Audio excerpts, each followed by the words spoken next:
Canelo, Charlo, Spence, Crawford 2, Benavidez, Andrade, whoever Tank come back in pay-per-view verse. Can it save Showtime pay-per-view boxing? Now, apparently they saying that they already met. Rick Glazer's reporting. He could be wrong, but usually when he say something outlandish and it's not true, we see that Steven Espinoza come out. Stop in the name of cap. He come out saying, stop the cap. So, in this situation, he ain't come out and say nothing. But apparently it's already been decision made. On a quick recap, there's already been a decision made on whether, there will be no more boxing, regular Showtime boxing. Now, we haven't heard anything. We already in the fall. I think the first day of fall was the other day, so we haven't heard anything about a fall schedule or a regular Showtime card that's coming up. So we heard nothing. So you got to remember that we've heard absolutely nothing, and so that's kind of giving some credence to what Rick Glazer is saying, because we've heard nothing. So no lineup, no fall show, no nothing. But what he also is reporting, that there hasn't been a decision on whether they will continue doing Showtime boxing, distributing Showtime pay-per-view boxing. Now, apparently the network is putting up some money for these pay-per-view events. So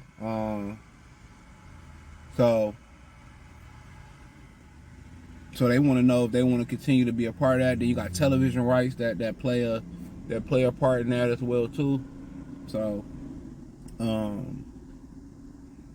they haven't made that decision.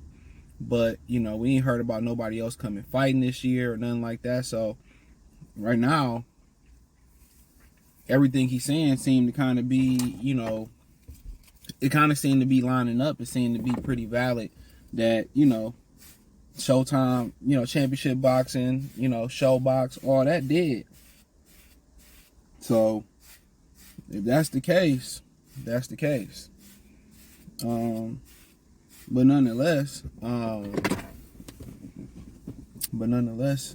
just, are those pay-per-views good enough to say today? That's the $1 million question. At least keep them interested in Showtime boxing.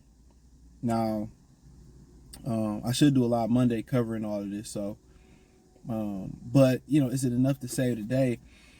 I don't think so. Even if it's Tank and Thurman, which it ain't, it's Tank and Pitbull Cruz too. You would hope that the Ryan Garcia fight was more competitive, where they could did an immediate rematch, but it wasn't. Then you got some duds. Just from a financial standpoint of view, you got 4 duds, because Canelo and Charlo, unless the Mexicans gonna order it, like I expect them to order it, but is it gonna bring in some overwhelming numbers? No, people don't like Jamil Charlo. And there's been rumors that Canelo numbers have been declining for a while too. So then you go and say Benavidez and Andrade. Neither one of them are big names. There was a rumor that Caleb Plant and Benavidez did crack 100K. Caleb Plant, he been in with Canelo, got a big knockout over Darrell, got smacked by Canelo. People knew who were, fought a lot on Fox. So he's more of a household name than Andrade. So 9 times out of 10, that fight gonna fail to do anything financially, good. Spencer Crawford too, how you gonna sell the rematch? Just like Tank and Ryan, how you can sell that rematch? It's not gonna be financially, don't financially make sense. That's why they were trying to discourage Errol Spence from taking the rematch. He took it. So right now, you got a bunch of fights right now that, in my opinion, Pitbull Cruz too, Saturday, Sunday. You want to be my Saturday love instead of fighting on Sunday? Monday, Tuesday, Wednesday, Thursday, Friday, Saturday. You know what I'm saying?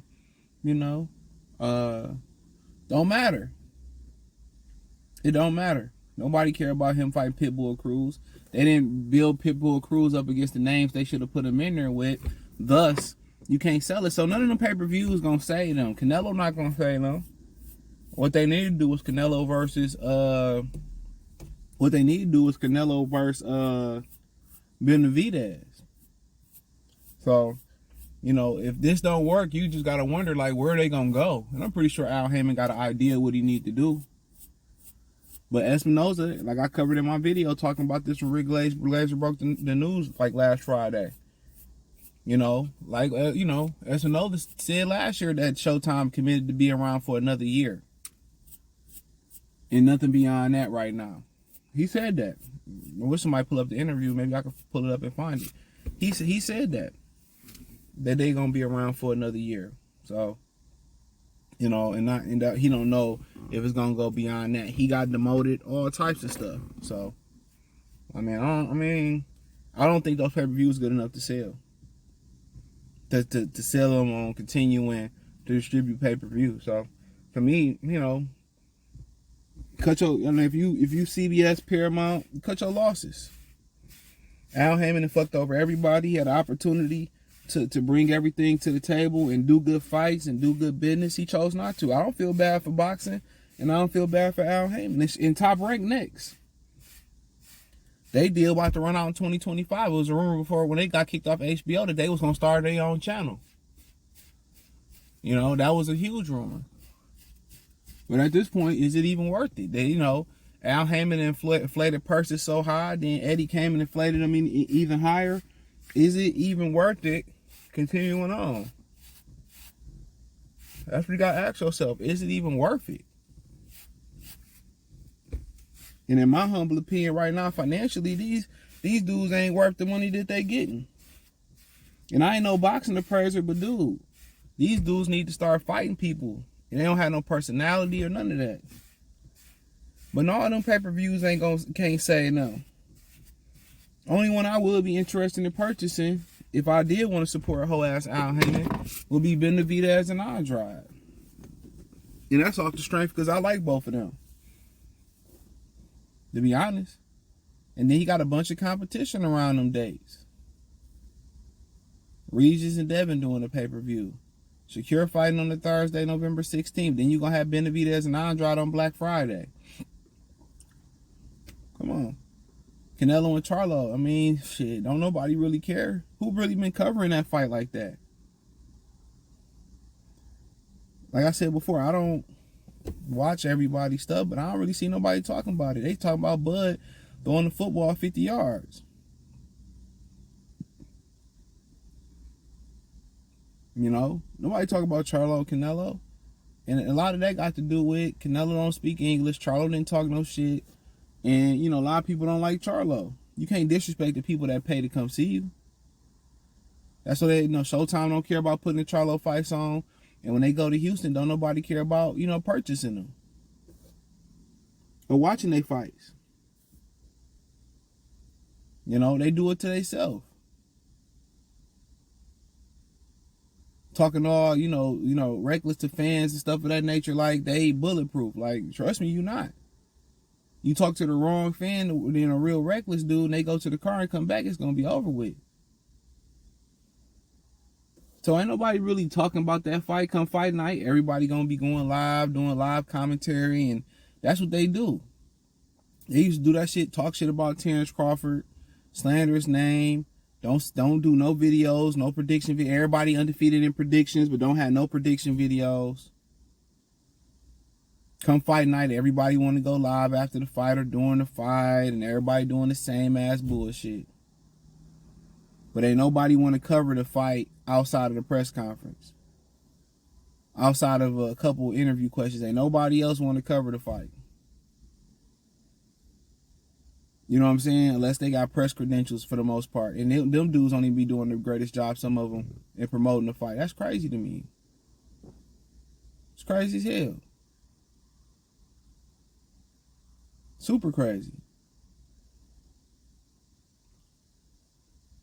But everybody, when the fight come on, you know, they ignore it. But everybody at the fight, it's a whole monetary thing, bro, with these dudes on YouTube. When they find a niche where they can lie, clickbait, long as they can make that money, they see their subs go up. And that's one thing that I don't like about YouTube, because it's not about, and that's why a lot of people don't respect it, because it's really not about the craft no more. Most people like the lighting, the editing, the angles, and the lies. It's a lot of the top YouTubers are very disingenuous. Even the ones that tape their life and all that shit is scripted. A lot of people not genuine, but people don't want genuine. People want lies. They want lies. Cause you sit there and you put me in a room with your top 5, YouTubers talking boxing, I'm gonna eat them alive. And we all know it. So it ain't about knowledge. It's about who dick sucked the hardest. Pause. Who come up with the most lies? Who come up with the most contradictions? So you know what it is, but I think it's the nail is in the coffin already. The numbers that they gonna do with them 4 pay-per-views, they can't nickel back their ass. A hero could save us. I'm not going to stand. Can't Canelo, Charlo not gonna say this. Spence, Crawford 2 not gonna say this. Tank Davis, Pitbull 2 Cruz ain't gonna say this. And Andrade and Benavidez not gonna say this. What Chris Tucker say when he said he was Michael Jackson was a pimp? Is that my on the curve? Damn, see, don't slow down. They're gonna be on the curve.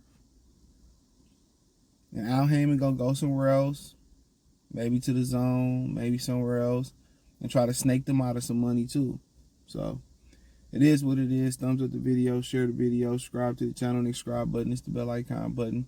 Hit all notifications, increase your chance to get notifications. We go live or drop a video. Financially, want to support the channel, Cash App, $CJ Good 313, Venmo CJ Good 313, PayPal link in the description. Hit the link tree. You can find me everywhere for Twitter, Instagram, Spotify, Anchor, Cash App, Venmo, PayPal, Apple Podcasts, Google Podcasts, the whole 9. Hit the link tree. Let me know what you think in the comment section. Peace.